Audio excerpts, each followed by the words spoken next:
Gentlemen, welcome to the first bout of semifinals here at the Canadian Festival of Spoken Word.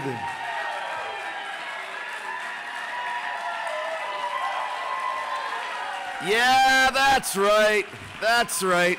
It is fantastic to be here in Saskatoon. It's my third time in the last year and a half. And I feel like I'm getting to know the city more and more, and I really like that because then it feels like I'm not traveling away from home and just coming to a different place that I know the people and all that sort of stuff. But still, I find that there's, you know, little quirks of each city that you travel to, and I found, like, for Saskatoon, yesterday I was at the 7-Eleven and I was reading the headline in the newspaper, and the headline read that public schools are teeming with kids. And what? That's good. But I thought that was a little strange. Like, why is that news? And I asked the guy who was working there at the 7-Eleven. I said, well, good, I'm glad that the schools are teeming with kids, but why is this news? I mean, what do you usually have in your schools? And he goes, Rough Riders. Thank you very much. Thank you very much. I dedicate that to Taylor Leadall, who is the founder of Tonight It's Poetry. And she is one of your bout managers here this evening. And she, along with Charles Hamilton, got the slam rolling here in this city.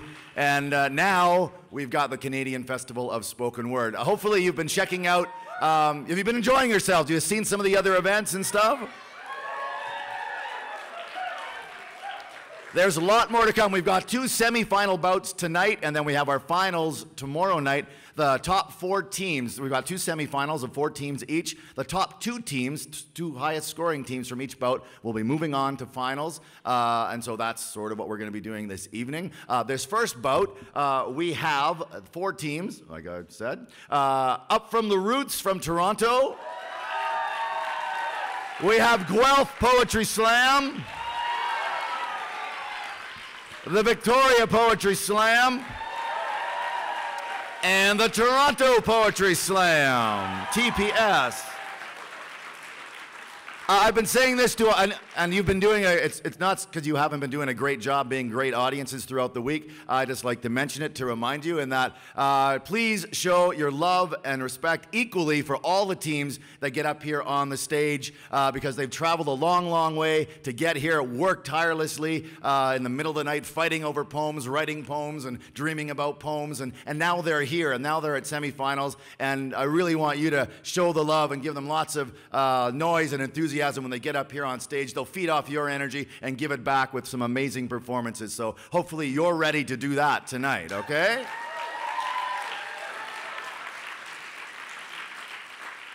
So just to let you, this is a thing that I learned from a friend, Dave Morris, and and especially because this is the first bout of the evening. You know, it's still around 7 o'clock. You may have had a meal about an hour ago, and you're kind of just, ooh, yeah, that feels good. It's just kind of settling inside me, and maybe you're a little comfortable, and you're just kind of like, ooh, okay. So, and you're not used to being an audience yet. So we're going to practice being an audience. Which means that you will practice your responses. Some of the poets are going to get up here and blow your mind and break your heart and make you laugh with their words, and you have to be ready to respond however you want to respond accordingly. So we're just going to practice. I was over there and going through the doors, and it was kind of fun. Doors on the side here.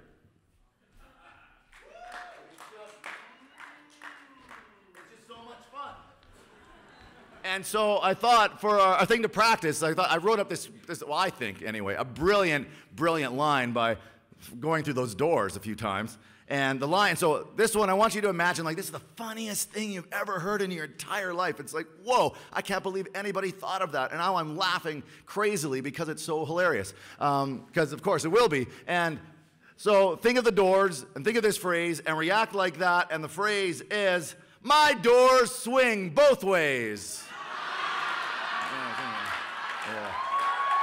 Yeah. Yeah, good. I don't think that was, you didn't think that was the best joke in the world, but that was pretty good. So now, pretend that this line you're going to hear is something that pisses you off to the nth degree. You've never heard anything more offensive and ugly in your life, and how are you going to react? So the line is a little different, but not quite, not really. My doors swing both ways.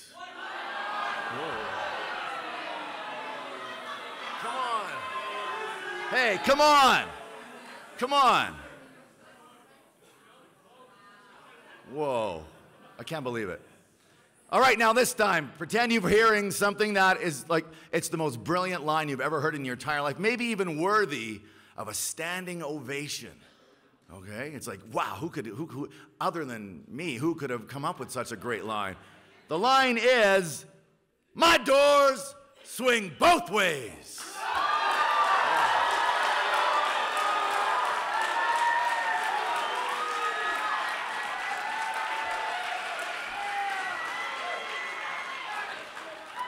So that's probably going to happen tonight. You're going to hear funny stuff. You're going to hear stuff that's going to make you want to get up on your feet and going to make you scream. These poets, like I said, have been working really hard, and they've got their best stuff, and they're going to share it with you this evening. We have introduced the teams up from the roots, Guelph, Victoria, and Toronto Poetry Slam. Just quickly, the rules. We have to ask this. Please put up your hand if you've never been to a poetry slam before. Good. It's always great to have new people, and I'm really happy. So quickly, the rules are, the performers are going to get up here doing either individual pieces or what we call team pieces, which will be at least 2 people or maybe 4, as we have 4 mics up here, in case you're wondering, why are there 4 mics and only 1 chubby guy? And that is why, because the teams will be doing team pieces. So the rules are, when the performance, they are not allowed to use props or costumes in their performance. The poet who is up here has to be the author of the work that they are performing. There is no musical instruments allowed in the performance or musical pre-recorded accompaniment as well. You are allowed to whistle, beatbox, sing, use your body as a percussive instrument, use the stage to pound on like that if you feel like it. All those sorts of things are okay because, this is available to everybody to do, so that is allowed. So just so you know as an audience, and just so you know poets as well. I think that is, we have judges. We have beautiful judges, 5 sets of judges, some teams, some individuals throughout the audience. They're going to be handing out scores to all the performances and all the performers that are coming up here. It's kind of like figure skating, Olympic style stuff. They're going to be between 0.0 and 10.0, and that's what's going to be happening. We've got a timekeeper and the poets tonight, because it's the semifinals in a bigger room. We have 3 minutes and 20 seconds for their performance. If they go over that, they start to lose points, 0.5 for every 10 seconds. But you don't, I'm just letting you know, but you don't really have to worry about that at all. Yeah, you don't. Judges, you need to stick to your guns. Your opinions, your attitudes about poetry, what you like is what counts tonight. Okay? You are the ones who are important and get to voice your opinions, and stick to your guns throughout the evening. Remain consistent with your scoring. The baying mob is going to try and sway you with their sheep-like chants or cheers or boo or all that sort of stuff, but do not let them sway you.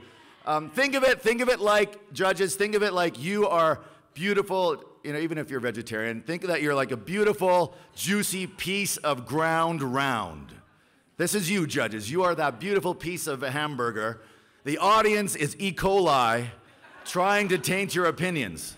Do not let them taint you. Do not let them taint you. You stay beautiful burgers, okay? That's the way it should be. Audience, you try and taint these judges. You try and taint them. All right, so we're going to get going, and I think we're pretty much ready to roll right now. What? Oh, yes. I forgot that cliche that we do.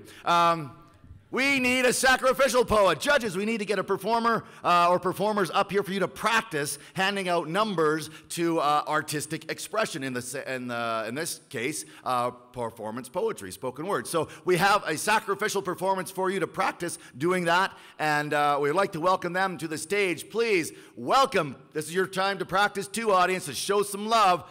Please welcome to the stage the Burlington Slam Project.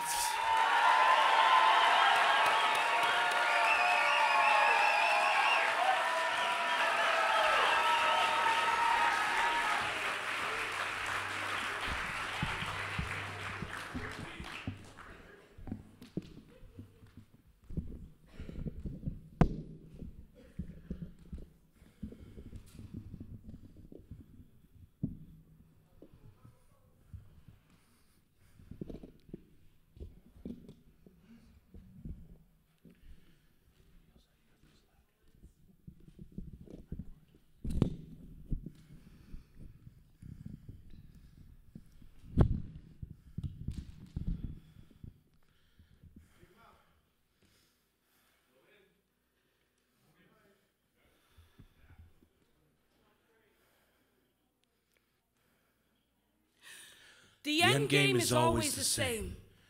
Shahamet, the king, is dead. These are the rules for no other reason than they are. 1.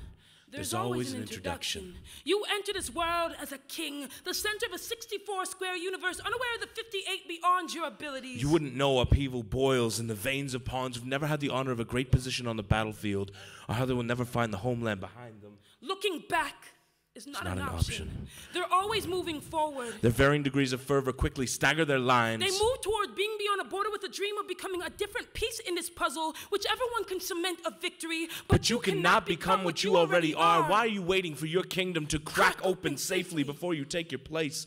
Do you not see yourself for the backbone as straight as files as you are? Without you, that back rank would descend into anarchy. Chapter 2. Know the power of your pieces. The same way you do your social circles. Keeping players in place and mates in check. The king is the most important piece. And yet the queen the most powerful. As pawns shop perilously to purchase your position, a rook is a sidestepper and a backpedaler. The knight moves queer as the bishop tries to circumvent through its own particular angles. So build your great wall or blitz through each and every confrontation. Sacrifice. Swindle and ready your castles. These are the rules for no other reason than they always have been. Some laws were meant to be broken. In the third, you learn about sacrifice. Even if the table was turned, everyone looks the same, covered in blood and dirt. Each piece parades in its own particular paradigm. So there is no room for more pieces. This is a war game. Soldiers shrouded in filth of the fray. Children with identical faces become identifiable prisoners. Horses leaping heads and crushing others in mass confusion, punctuated by alternating cries of religious zeal. Shahamet, the king is... These are the rules. The king is... Shahamet. 4 moves. Pawn e4. Pawn e5. Bishop c4. Knight c6. Queen h5. Knight f6. Queen f7. Mate. This universe is simple math. 4 plus 4 minus 4 multiplied and divided by the same. Multiplied by the same. Multiplied by it again. It's a wonder if the lay of the land was ever so complicated when Rajas, chariots, and elephants sat on the game board. Time isn't the only thing that has moved since. The laws of medieval chess state protect the king. Yeah, and that white men should go first. Make the queen take her own color because they said so for years. Play black or play white. Say that king cannot take king because they've said so for decades. If you touch it, you must move or capture. There's no room for a conscience. They've said so for centuries. We knew then, not all rules are just. We know now, just think 4 moves ahead. These are the rules for no other reason than we have not altered them further. It's well past time to level the field. Shahamet, the king, is...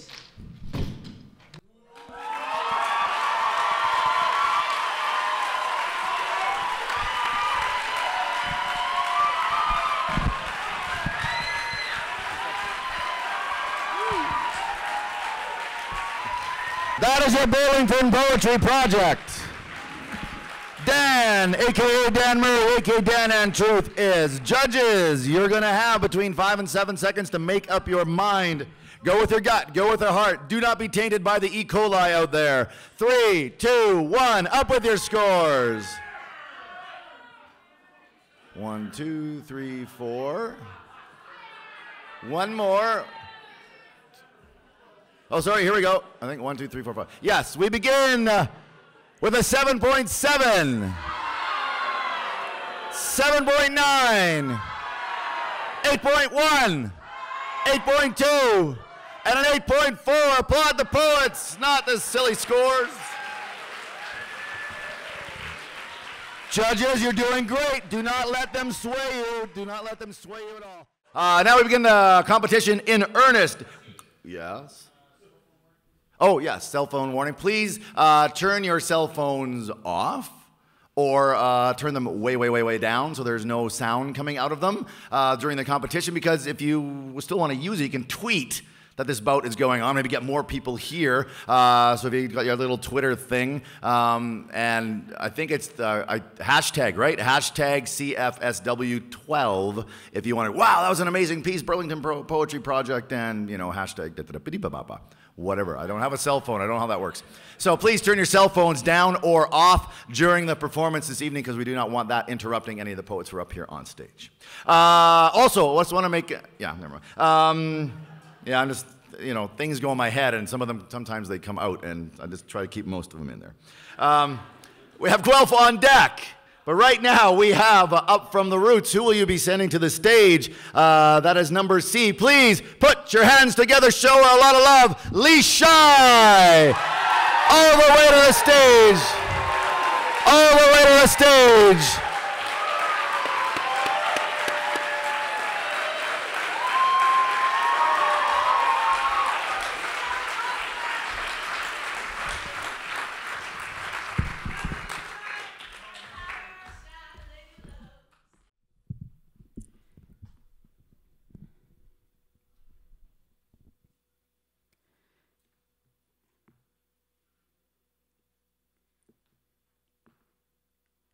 My grandfather speaks Hindustani, Marathi, English, and Hebrew.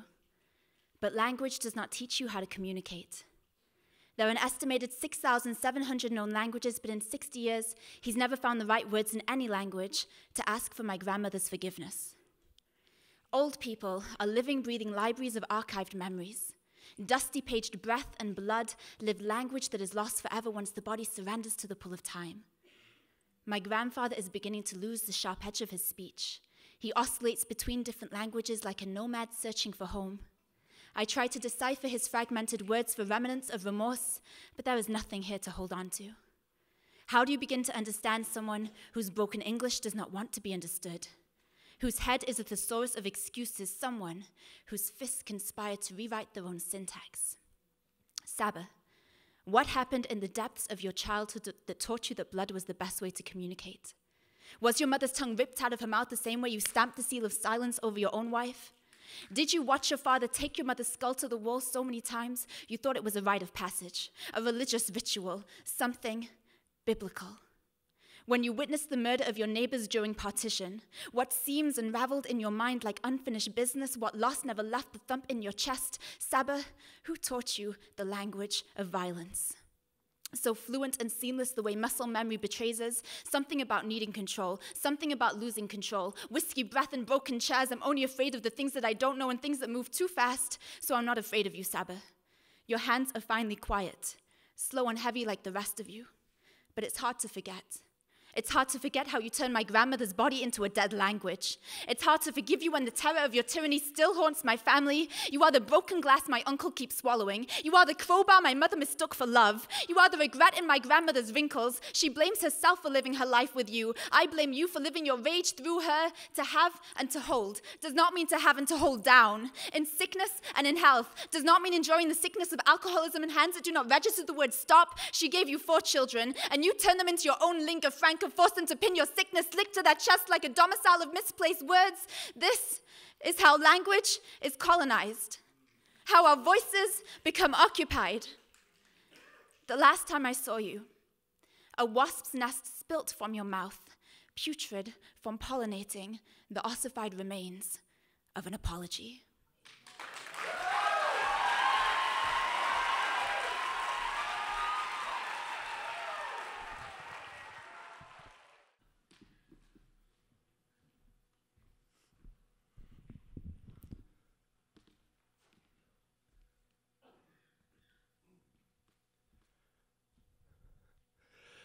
It's been a long, lonely climb, and I'm sweating bullets, so when I reach the top, I can give this world a piece of my mind, but don't wait for me, I'll get there eventually.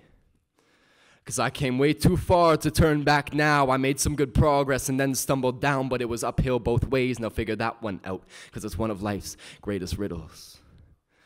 And I made it way too far to just back down in the face of such riddles, because I'll figure them out, but these things take time, so don't count on me. But if you have to, I hope you realize that I'm just one man trying to make it in a 3 wishes type of world, so forgive me if I don't live up to your expectations, because I'm still pursuing my own. Because I told myself I'd be the type of man to climb mountains, stand on their peaks and witness the galaxies through Earth's pinhole camera atmospheres, but how am I to summit mountains when I can't even conquer myself? And I promised I'd have a story worth preaching from the top of Mount Sinai, but I took it one step further, and now I'm screaming it from Everest. Can you hear me from up here? I want these words to start a revolution so heated it's like I'm bringing hell up from underneath my feet. I got this Krakatoa mentality, and I'm pushing to have Earth spit fire like she's spouting orange orchids from between her lips. A peace offering to gravity, because it's not the only thing that's bringing us down. It's these hearts which weigh heavy but don't lift with your back. It's the attempt to keep us grounded, which shows that even God is scared of heights. But don't we all have our phobias that we're told to get over? And if you want me to face my greatest fear, turn me inside out. It's this terror which keeps me pushing against this landslide, trying to bring me down. And if you see my reflection in the snow-covered hill, know that NASA aren't the only people shooting for the stars. That's why I always have new wounds, and I love to trace these scars because they read like scripture when you close your eyes. I want to tell my story in blood, sweat, and braille. The sign language is a cautionary tale, and this weak body language tells you why. It's for the days where my own mind can drop me 20 stories, so help me. Because thus far, it has been a long, lonely climb, but not one that I meant to do on my own. So help me write a poem worth preaching from the top of Everest. Let's just hope that they can hear us from up here.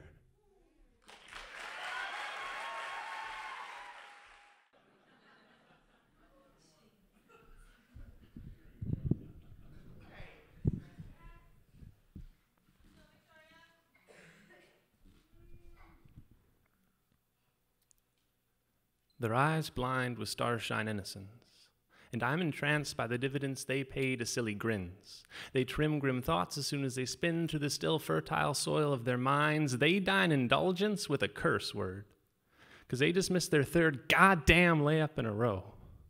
And even as I say, no, you've got to grow before you can talk like that, I laugh. Because before I know it, they're on me for wearing a hat in school, saying, here there are rules, and much like our hearts, they weren't made for breaking. So I start taking stakes and making water breaks allowed. I crowd minds with things to improve, take clouds of confusion and burst them into precipitation, trying to make snow days for their imaginations.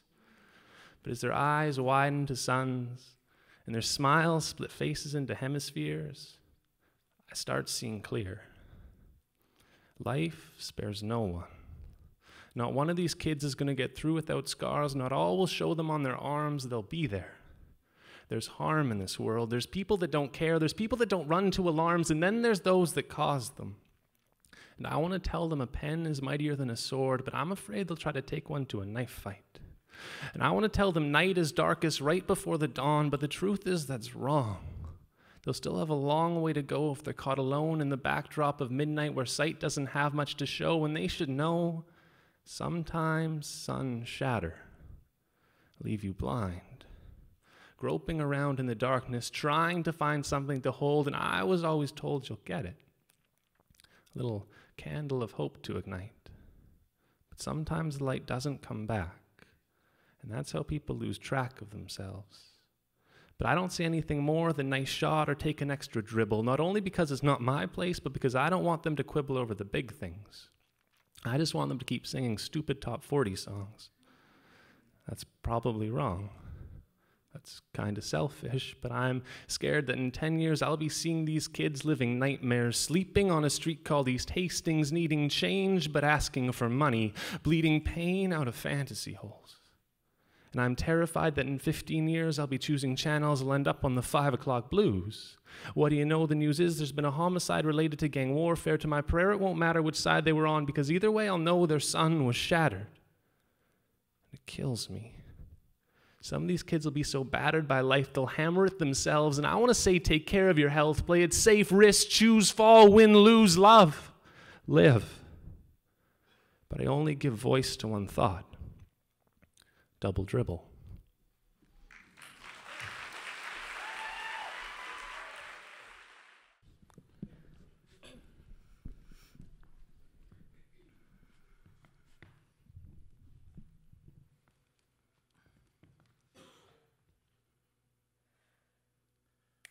You know what pisses me off? A lot. So many things! So many awful, horrible political injustices and hairdos and men! And women! And other stuff like seeing people's butt cracks in public. Gas prices! Gluten! People who think they know how to beatbox. And when you creep me on the dance floor. People who say, how old do you think I am? But really, how old do you think I am? The answer to that question is no! When a stranger sits directly next to me on the otherwise empty bus. You can sit somewhere else. Bad breath. Oh, God. Dead kitten, bad breath. Pedestrians! When people let their toddlers make their answering machine messages. Shut up! When a friend sends me a text to call them when they gonna just call. When people tell me what my dog is thinking in a dog voice. What am I saying? Shut up! You know what pisses me off? What? Whenever someone says something like, I'm not racist / homophobic, but No offense. but my cousin's gay. So... Hey, can I touch your hair? No! You cannot touch my hair! Oh, because it's yours! Teammate! What the fuck happened? Oh, I thought we were all gonna do McDonald's! the strawberry! That's so Immigration issues! Angry team pieces with no sense of hope or resolution! Stop shouting at me! Stop shouting at me! Stop shouting at me! Stop shouting at me! I'm sorry. I'm sorry. I'm sorry. Just go. Sorry. I'm sorry!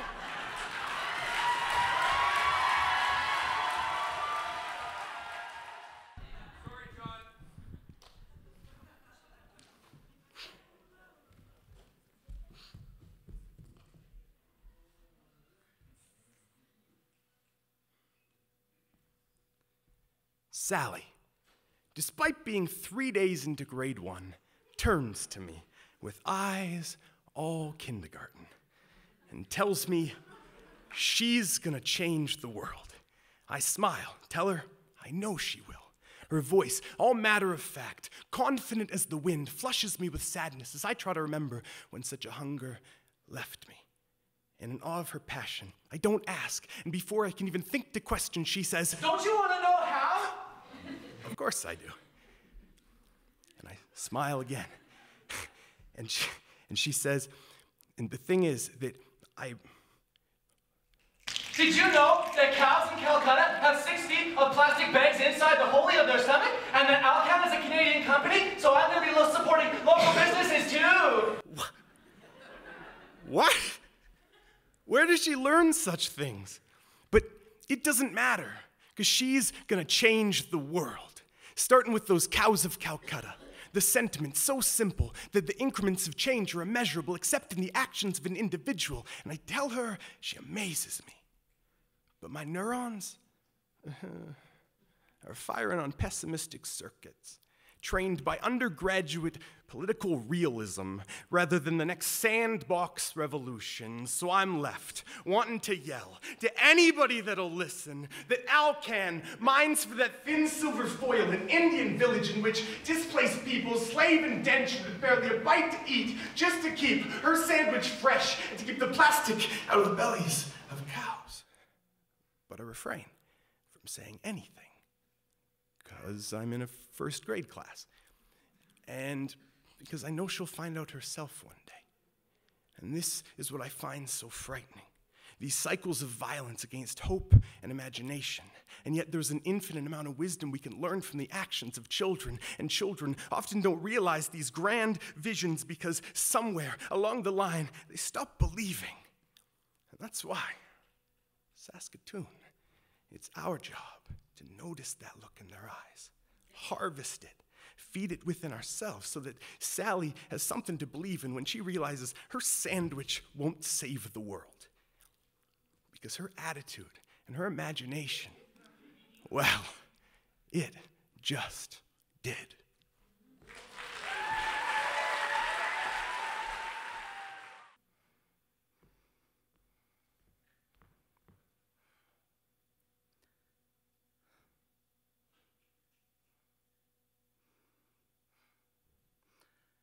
When people say they can hear the television talking to them, telling them to act, to rise up, to destroy their fellow man, we call them crazy.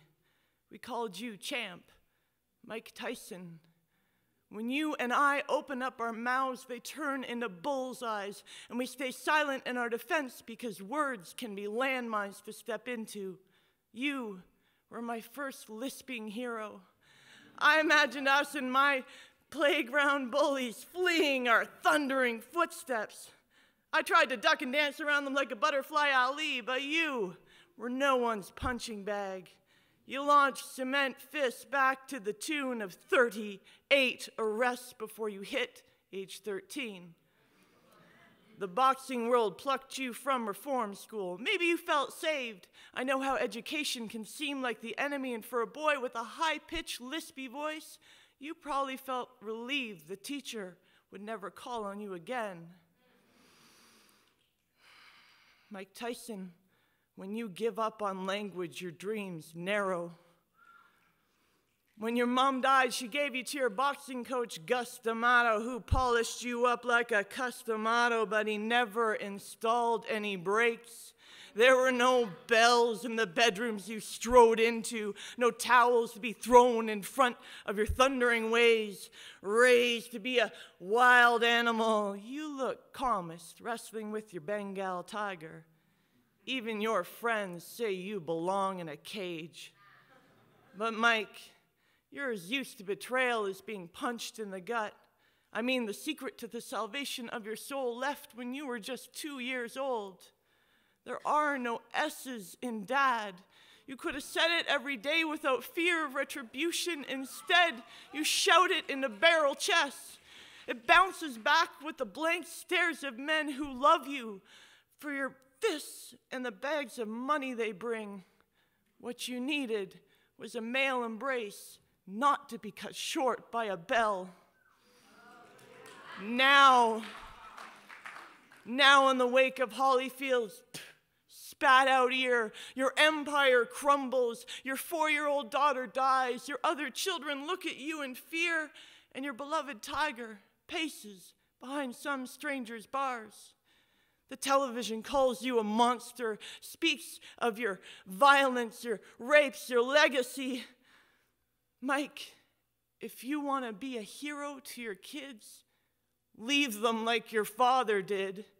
Let their mothers raise them to believe that they should never let a man like you into their homes. And if you can't do that, then just try to forget the glorious taste of flesh and blood.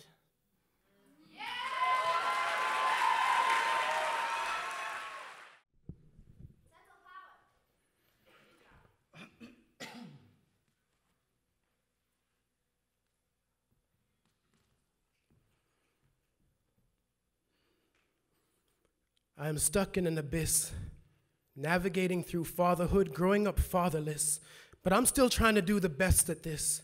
But there is no manual for manhood, no manuscript with carefully crafted characters and scripts to be manipulated. To be a father is to be a role model, a guide for small eyes searching for a way out of the abyss. Can get no farther without father, and I feel further and further from finding and quelling the fear living in my consciousness. So consider this my manifesto for men from Mandeville to Manchester, Mannheim to Manhattan, who are told to man up when faced with human emotions. They say the apple doesn't fall far from the tree, but I must have landed on a decline, because I've spent my entire life trying to avoid repeating another man's mistakes, sometimes blindly following footsteps that I never even knew were there. My spoiled memories and the gravity of expectations on my head. I feel the pain of strange fruit assaulting me where I lay in the shadows whenever I feel alone, resisting the Newtonian pull of becoming a papa who's a rolling stone. How do we navigate being fathers when we're still trying to live up to the standards of what society considers to be a man? I often feel helpless in the face of what society expects from me. Because no matter how hard I try, I cannot manufacture reality based upon a responsibility rooted in a stability that my life has never known. So this is for those mangled spirits, seeking the freedom to be vulnerable, fearing failure, managing the shame of defeat in private. This is for the men who deal with women who treat their children like pawns to maneuver like chess pieces on terrain hard as marble, exploit the bias towards their gender so father can find no peace in the law while his children fall to pieces and he barely holds himself together. So this is for those manufactured real men with tear ducts sealed like manhole covers, because real men don't cry, and I'm constantly questioning myself, wondering about my own identity, because tears manifest within and flow out of me regularly. And I'm not one who believes that it is mandatory for men to be hard, devoid of emotion. We've got to honor what is female within us if we ever hope to truly be human. Manhood is as individual as raindrops, and who can stop the rain from falling? Put old notions on the mantle, because even a softie like me feels manly when holding my daughter to my chest while she sleeps, playing princesses, dress up and having tea parties. And who gets to decide if a guy like me is man enough to be a man? Whose standard are we using? I need an answer now. My daughter's future hangs in the balance. Yo, dude, are you gay? Man up. Yo, forget that chick. Man up. Yo, stop being so soft. Man up. That was years ago. Let it go. Man up. When everything that makes us human is followed by a man up, I wonder if there'll ever be a time when we can be man enough.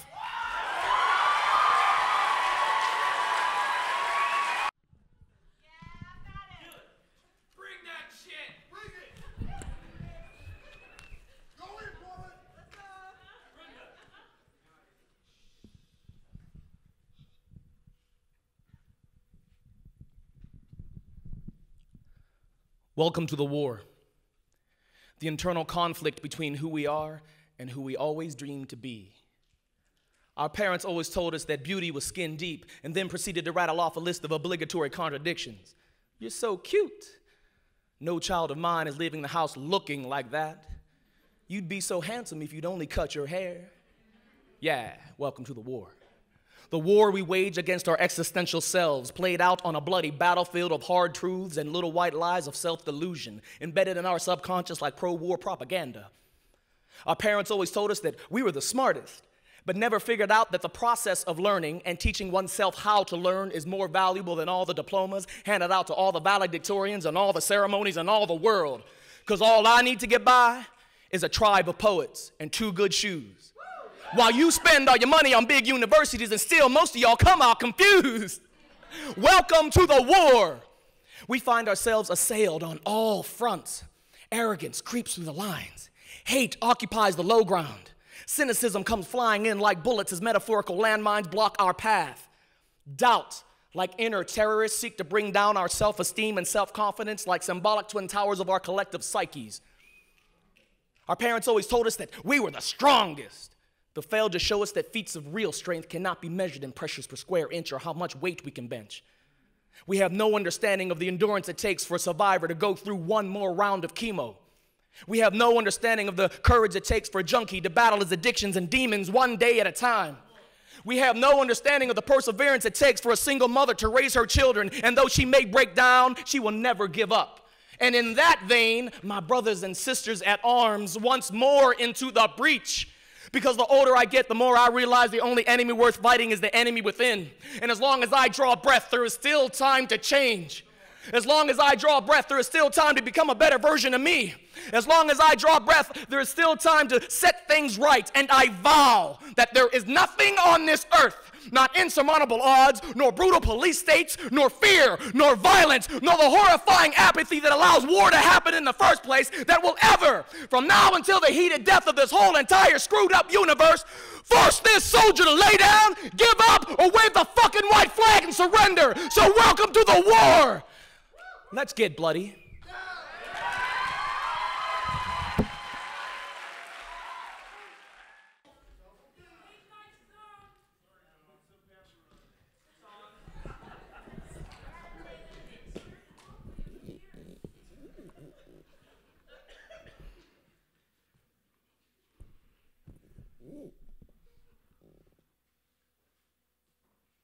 Brown summer skin, I've got praises for you. When we first fell in love, it was during Ramadan. I didn't expect it to happen. Destiny's spontaneous phenomenon. You broke away from the Quran and broke your fast for me? For me? Haram. Brown summer skin, I tell you, look, you know what? I ain't even a gigolo. That I will be up front, no hiding behind subliminals, give you the best that I've got. Effort is the minimal. You stolen my heart, girl. I've been hit by a smooth criminal. And you don't even have to give it back. Just relax. Got me stretching myself out for you like some jumping jacks. See, I think that you're the one. If not, you are the prototype. We were both outcasts from different cultural worlds, like Willie and Dwayne, we're like a yin-yang pearl, here together, so let your soul glow like a Jerry curl. Look up as we watch our ribbon and our sky twirl.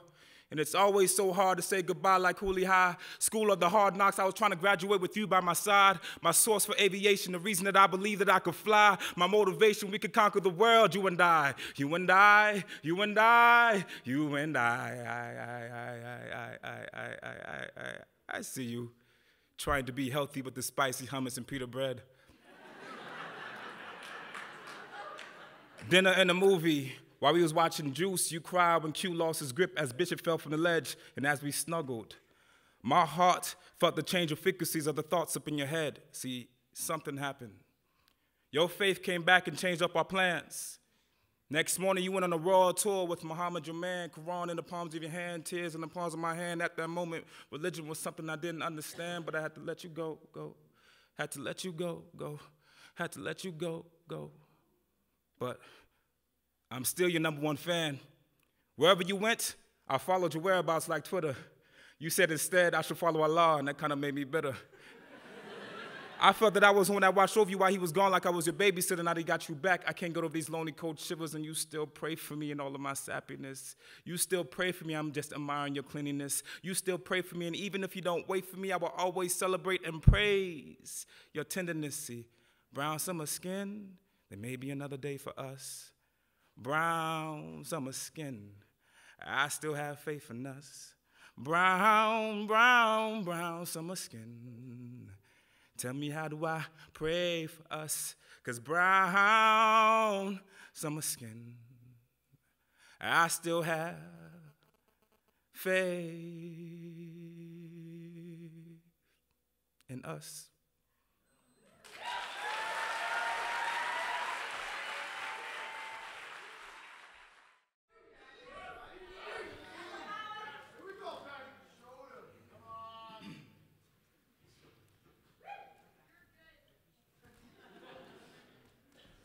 I guess God placed her on earth with no intention of having her back, I dare say.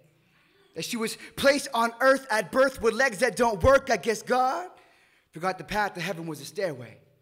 But life is just his game, and we quickly learned there's no such thing as fair play. But she was never really a Led Zeppelin fan anyway. They told her step by step that she would get there. How ironic. They said, just get used to the chair and it's downhill from there. How ironic. She felt like she was going 2 steps forward and 3 steps back. How ironic. They said it's a leap of faith for her to ever get her legs back. How ironic. See, I always wondered why she was a damn target. Her toes are forever broke. Those little piggies can never afford to go to the damn market. It's like it ended before it even started with the guys that she would meet. Because no one told her it's because she can't walk. She can still be swept off her feet, but what is she supposed to say? I like long walks on the beach. At the park, I like a stroll, minus the ST. And we just sit back and watch as she dreams of top-notch. Sprinters sprinting against the time of a stopwatch as the tears roll down her face like the same wheels the kids blame her for having and cheating a hopscotch. See, it wasn't just hard for her. It was hard for her father. Knowing that he'll never be able to share a walk down the aisle with his daughter. It's like they were robbed while all the evidence of the fact that they love her when the bike with the pink tassels on the side collected dust once ridden by her mother and she dreams of wiggling her toes when she slept. But those dreams were quickly swept away along with the existence of her tapes of her baby's first steps. It's like everything just started to fall apart when the band-aids that were meant for scraped knees couldn't do the same for her heart, and he has the audacity to be upset. He is going to get mad and say, well, haven't we talked in days? And I just want to tell him, well, how is she supposed to get on her knees and pray? But see, she prays. Because she knows that these dark nights just lead to better days. And either way, metaphorically or literally, she can't run away. She says, Patrick, It's more about what I stand for, less about if I'm standing. I just want these people to stop taking their shit for granted, because even if she can't lift her lap, it's still there for us to lie on. She still has strong arms to hold us up and a shoulder for us to cry on, and her fingers still work, so she uses them to count the blessings. And she uses those same fingers to point us in the right direction, because it's kind of funny that we're both human and she bleeds the same blood that we bleed. But how is it that we have the ability to walk, but she's the only one with the ability to lead? All these speed bumps and roadblocks before her, but we're wandering stupidly. She's the only one moving forward. It's like we're on her asses and she's aiming for the sky. It's like we can walk the walk, but she's the only one that strides. And she says, Patrick, calm down. If there's anything I'm not doing, it's tripping. The world is in my palms and my hands still work, so I'm gonna keep on gripping. They said, don't feel sorry for her, but celebrate her. Because the world needs her right now when angels are still working maintenance and the heaven elevators. So for now, maybe God forgot the path to heaven was a stairway. But she was never really a Led Zeppelin fan anyway.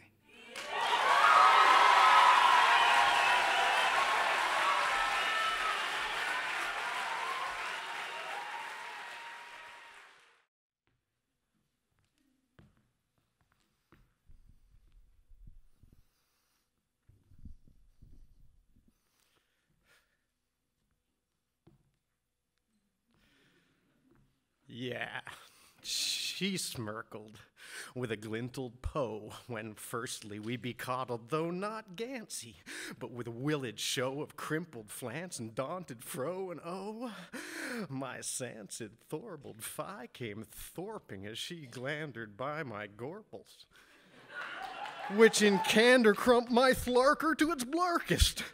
And in futch a freebles in plark, I'm plushkin. So I slovered, just a pinson, as I flendered round the flance of her baldossum with the tinkest of wadassum frimpulation. And in dation, she uncounted.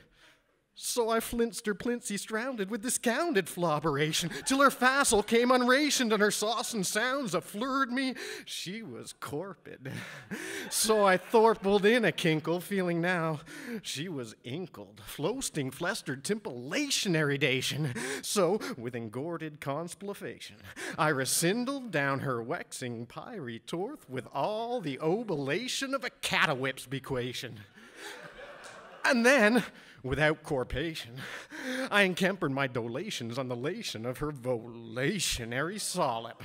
And as dation flept across her crimpled flance, glancing down the glancing crancer of her trinkled, tranquil tance, I imprimpled my perplancing as she crimpled in kerstancing vulminations, as my torted plungulations brought us braiding to the swading swarp of Zintel.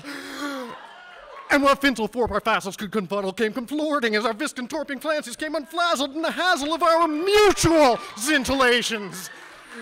Yeah, she smirkled with a glintled Poe when firstly we be coddled, though not gancy, but with a willed show of crimpled flance and daunted fro, and oh, my sancid thorbled thigh.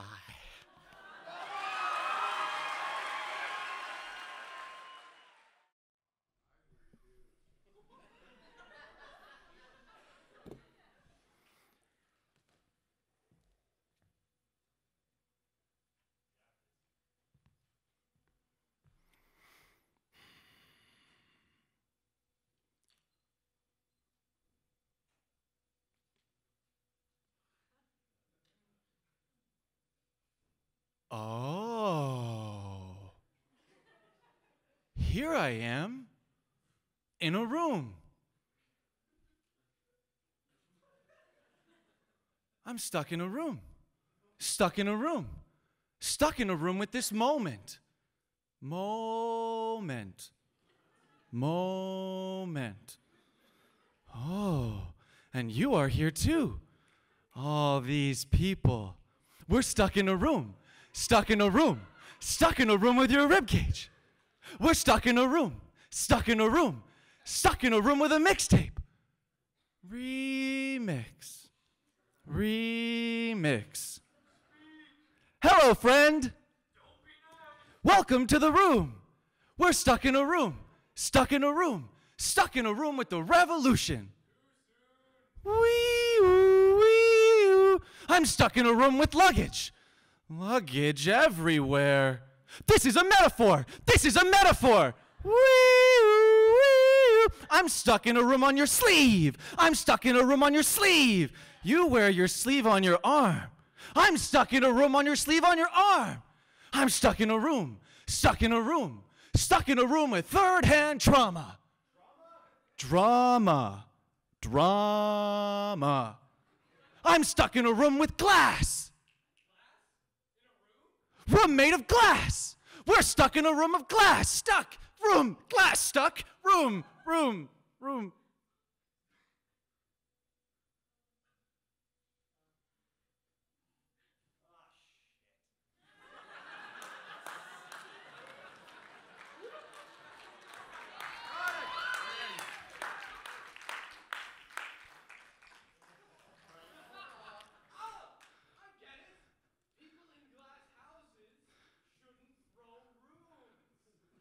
I'm stuck in a room, stuck in a room, stuck in a room with a rumor. Tumor, tumor. I'm stuck in a room, stuck in a room. Hi, friend. This is a trigger. This is a trigger. What would you do if you're stuck in a room? Would you? Bullshit. Bullshit. I'm stuck in a room with. Your bullshit.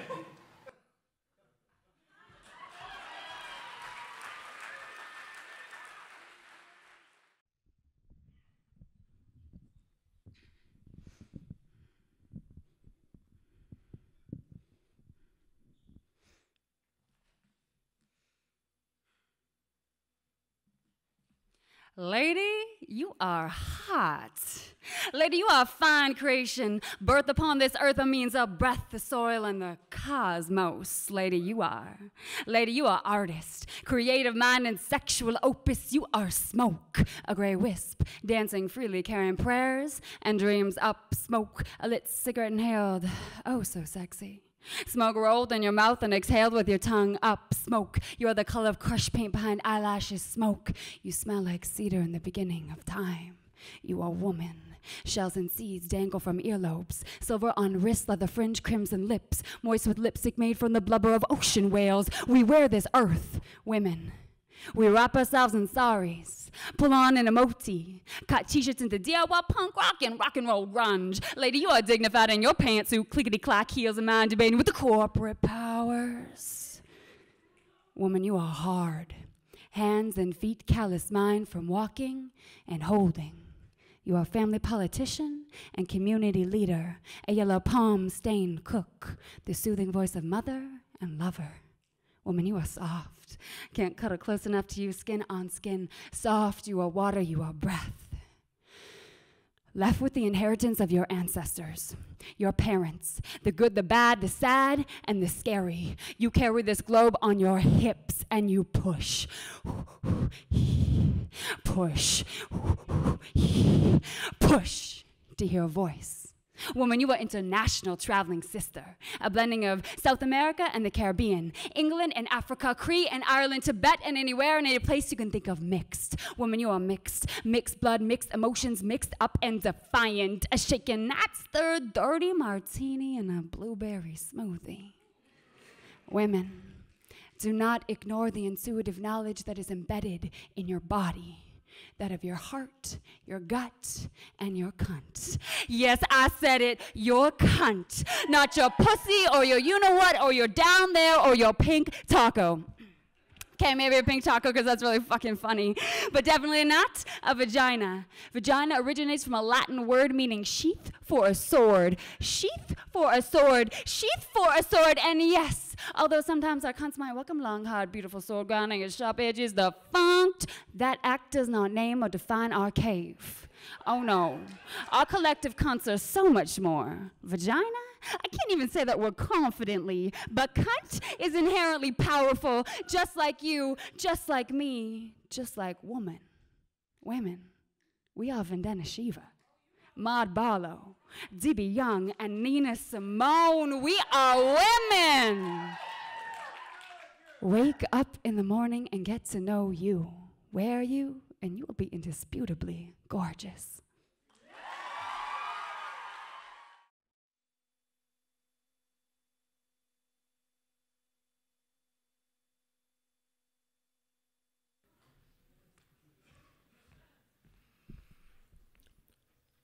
Condoms. The first rock slung in the David-Goliath battle between man and nature. The only class action since science the traitor wrenched from our cathedrals, mosques, temples the idea that the universe knew of us. The war between humanity and world will not be fought with pollution. It will not be fought with our deforestation of the planet or the mass harvesting of the beating hearts of its diverse animals. No, it will be fought and won with our own transcendental self-destruction. Nature, you sweet, naive process of selection. You gave us tools for our discretion, and our discretion was wise. Too wise to fall for your guiding temptations. I mean, the sweet taste of fruit expected moderation, but we churned and we pumped and we smokestacked the sky and created a supernormal stimulus world of hourglass female frames framed by square-shouldered supermen and sanguine saccharine sugars stolen from an innocent cane and caffeine and cocaine and computers, sunlight emanating from a box, all in the blink of your eye and the flinch of your stare and the flick of your tail. You hadn't an idea what we were capable of. So, back to condoms. In this world we have created of consumption, and only consumption, our immediate gratification of lightbox shimmering screened communication with our artificial caves made of trees and our highways and airports and how these are instant. It's not hard to understand why you wouldn't want to wait 18 years for a child. That may not be that long in the wild with adrenaline burning weeks like gasoline, but here in the never dirty, always clean world of perpetual moments, there's always more food, more sex, more art, more of anything I could ever get from nature. So I'm sorry if our ape-evolved termites who fuck like dolphins and live like ants can't help but ruin your plans. They expand outward rather than inward, and aim for space rather than sky, so in your next generation of living things, pencil in penicillin, polymers, condoms, and everything else we can do, because our next generation may not have much to do with you.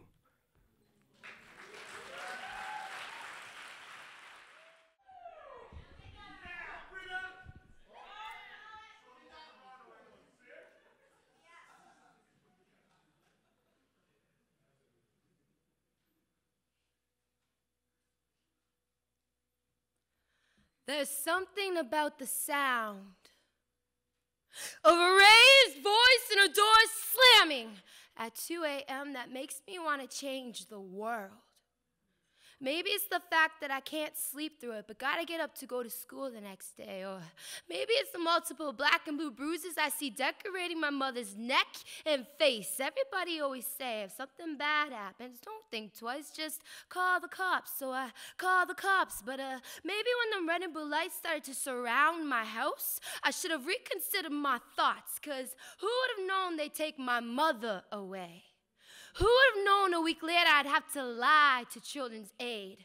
Who would have known it wouldn't be the last time my parents make me take the blame? I'd have to say, I'm sorry for the inconvenience. I misunderstood the whole thing. You see, I never saw him hit my mom this time. I just thought it might escalate. Y'all know how embarrassing that is? I'm gonna be real with y'all. Every other time I turn on the TV, I show up fashionably relate to yesterday's news, because never have I ever been the kind of girl to relate to things like poverty or political issues. But when I learned that women make up 2/3 of the world who can't read or even write, I believe that I'm one of them. Because my head hurts way too much to understand my homework. I come up with excuse after excuse of why there's a scar above my eye. Hey, maybe I've been damaged by all I've seen. Or maybe my mom told me not to mention how she didn't mean to hit me across the face with a spatula when she got mad at my father for leaving her with 2 kids, a stack of unpaid rent bills, and only $128 in their joint bank account. Oh, till he drank that too. You see, it's clear I come from a place that hurts, that I never want to return to, because I can't stand the smell of my mom's salty wet face whenever she stumbles into a room, or the sound that it makes every time my dad slams another door behind him. So I speak. I spit the truth out like verbal graffiti and paint the town red. with the black and blue of my identity so you can see who I really am. And I'm not the only one. No matter what you've been told, you deserve to be heard, and nothing spreads faster than a mouthful of words. They just got this funny way of destroying you from the inside out. If only you just let them sit in the back of your mouth. So speak, even if you're too afraid. Speak, even if your voice shakes. Speak, so that the sound of that raised voice at 2 a.m. is you, us, changing our world.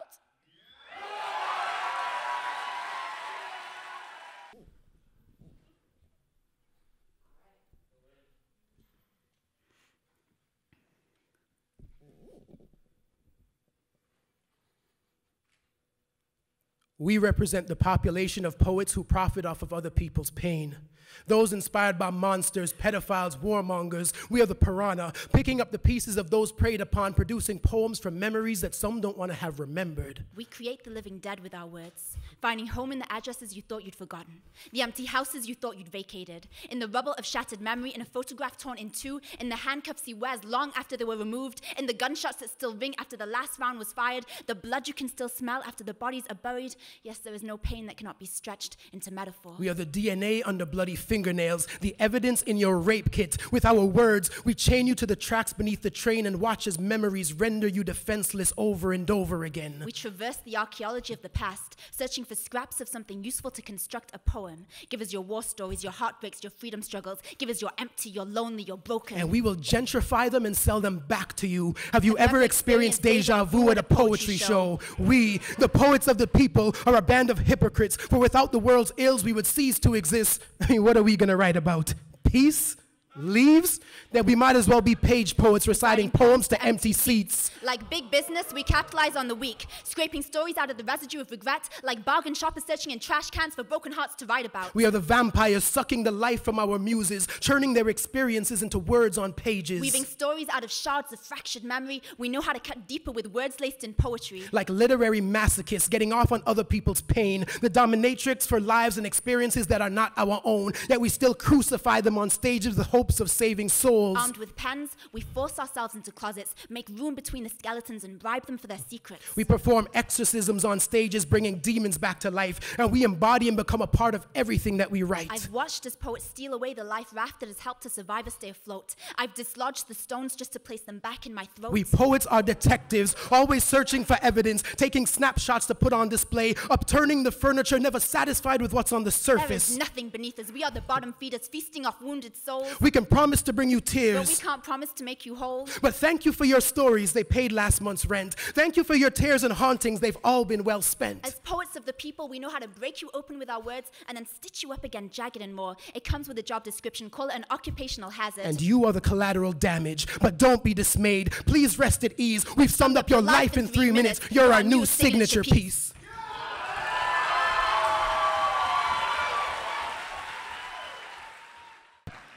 We're going to be doing one of our bout managers, Rusty Prisk. Taylor Liedall has been helping out as well. Rusty is going to announce who is moving on to finals tomorrow night.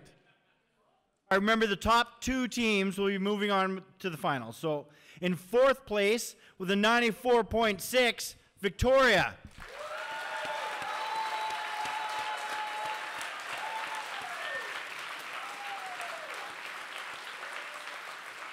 In 3rd place with a 98.3, Guelph.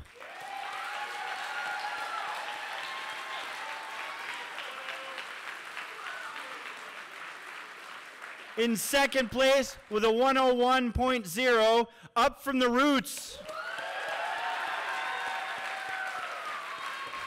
And in 1st place with a 101.5, Toronto Poetry Slam.